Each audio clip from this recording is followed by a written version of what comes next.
Assalamualaikum warahmatullahi wabarakatuh. Nama saya Muhammad Alvin. Saya mahasiswa dari Universitas Medan Area dengan nomor NPM 208120017. Di sini saya akan menjelaskan sedikit tentang fardu kifayah dalam mengurus jenazah. Fardu kifayah merupakan amal syariat yang hukumnya wajib dibebankan kepada satu kelompok umat Islam. Jika sebagian atau semua orang dari kelompok tersebut sudah melaksanakan kewajiban, maka seluruh anggota kelompok terbebas dari kewajiban tersebut atau terbebas dari dosa. Dan orang yang melaksanakan mendapat pahala. Sedangkan jika tidak ada yang melaksanakan kewajiban tersebut, maka semua orang akan mendapatkan dosa. Contohnya, suatu amalan fardu kifayah adalah mengurus jenazah. Yang pertama adalah tata cara memandikan jenazah. 1. Meletakkan jenazah dengan kepala agak tinggi di tempat yang telah disediakan. Yang kedua adalah yang memandikan jenazah hendaklah memakai sarung tangan. Yang ketiga, ambil kain penutup dari jenazah dan diganti dengan kain basah agar auratnya tidak terlihat. Yang keempat adalah setelah itu bersihkan gigi, lubang hidung, lubang telinga, celah ketiak, celah jari-jari tengah dengan kaki serta rambutnya. Yang kelima adalah bersihkan kotoran jenazah baik yang keluar dari depan maupun dari belakang. Caranya dengan menekan perut perlahan-lahan agar yang ada di dalamnya keluar. Yang keenam adalah siram atau basuh seluruh anggota tubuh jenazah dengan air sabun. Yang ketujuh, kemudian siram dengan air yang bersih sambil berniat sesuai jenis kelamin jenazah. Adapun niat dalam memandikan jenazah yaitu nawaitul guslah adaan hadzihil mayitati lillahi ta'ala, yang artinya aku berniat memandikan untuk memenuhi kewajiban dari jenazah wanita ini karena Allah Ta'ala. Sedangkan niat untuk pria adalah nawaitul gusla adaan hazal mayiti lillahi ta'ala, yang artinya aku berniat memandikan untuk memenuhi kewajiban dari jenazah laki-laki ini karena Allah Ta'ala. Kemudian yang ke-8 adalah siram atau basuh dari kepala hingga ujung kaki dengan air bersih. Siram sebelah kanan, sebelah kiri masing-masing 3 kali. Kemudian yang ke-9, memiringkan jenazah ke kiri, basuh bagian lambung ke kanan sebelah belakang. Yang ke-10, memiringkan jenazah ke kanan, basuh bagian lambung kiri sebelah belakang. Kemudian yang ke-11, siram lagi dengan air bersih dari kepala hingga ujung kaki. Lalu yang ke-12 adalah siram dengan air kapur barus. Yang ke-13, jenazah kemudian diwudukkan seperti orang yang berwuduk sebelum sholat.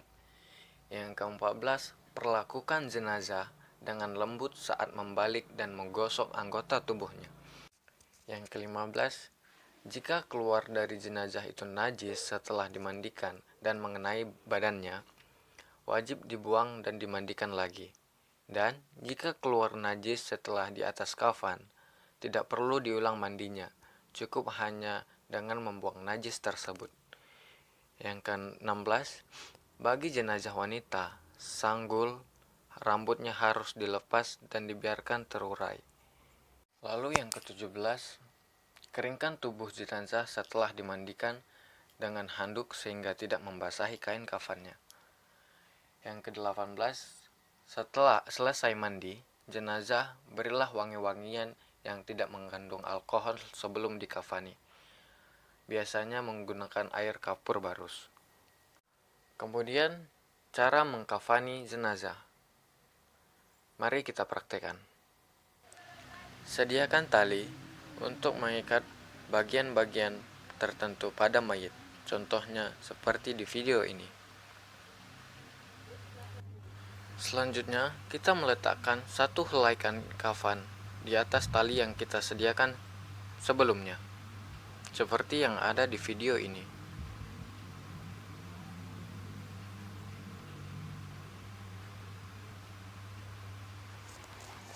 Selanjutnya kita meletakkan lapisan yang kedua.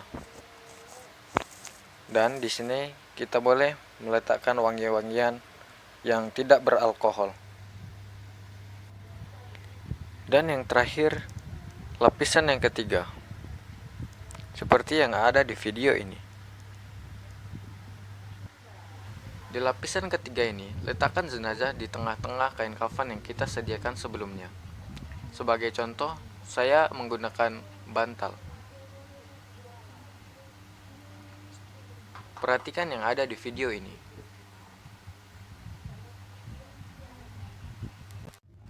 Lalu bungkuslah jenazah dengan kain kafan yang ketiga dengan cara menggulung dari kanan ke kiri.